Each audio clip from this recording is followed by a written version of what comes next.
It's a common issue that California ranchers deal with every day: predators, mainly that of coyotes and cougars. These hunters mainly prey on smaller animals, including calves and sometimes larger cows.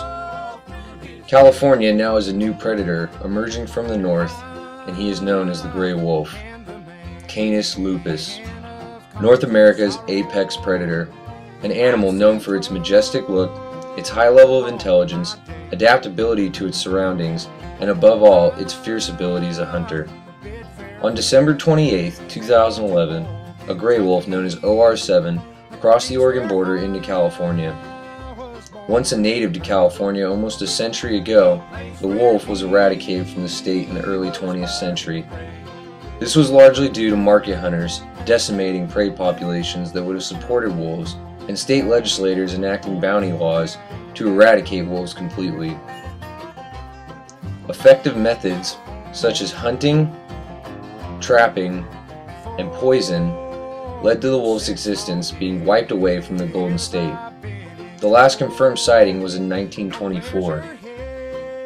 With a population that was believed to once range somewhere over 1 million and spanned from coast to coast across North America, the gray wolf was a dominant carnivore and crucial component in creating an important balance to Mother Nature's ecological systems. It was not until the early 1800s the wolf population began to see mass decline all the way through the early 20th century. This decline would continue at a rapid pace through the United States all the way up to the 1960s, when the last gray wolves in the lower 48 states could only be found in Minnesota and Michigan.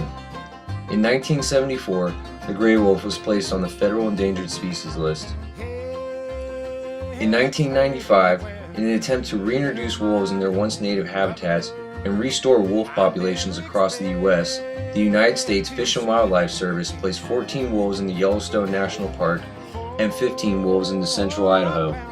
Since then, it's been confirmed that the Northern Rocky Mountains now contain over 1,600 wolves. The gray wolf has now been removed from the Federal Endangered Species Act in Wyoming and will now be managed by the state. This has allowed Wyoming to implement an annual hunting season in which a certain number of wolf tags can be distributed through a lottery system in order to control wolf populations. While it is a great accomplishment to see a once dying species on the verge of extinction flourish once more, it has also come with increasing conflict that proved to be an issue in history once before. That issue is the unavoidable battle between ranchers and the interaction between wolves and livestock. As wolf populations have began to increase, the wolf predation on livestock has increased with it. In 2010, a survey conducted by the Wildlife Service in the state of Montana concluded that 87 cattle were detrimentally affected by wolves statewide. According to the experts, this number is believed to be higher by accounting for attacks that were not reported.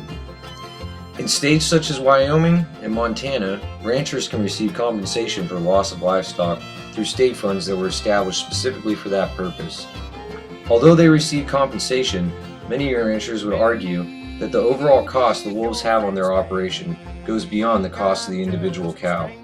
Recent studies have concluded that increased wolf predation on livestock operations has proven to have negative effects on short-term profitability, mainly from decreased conception rates and decreased weaning rates. These studies have brought no controversy between California ranchers and environmental protection groups over how the Fish and Game will deal with the new return of the gray wolf. While conservation groups and animal rights groups are ecstatic on the return of the original native and demand full protection for the wolves at all costs, ranchers, especially those in the northern region closest to the Oregon border, grow increasingly concerned for livestock operations and the negative effects it could have down the road.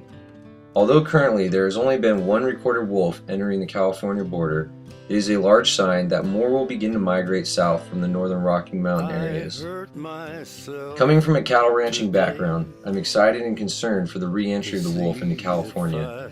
As I personally would like to see this beautiful creature dwell once more in our home state, I believe at the same time proper measures must be taken by Fish and Game to control and monitor the wolf populations in areas of occupation.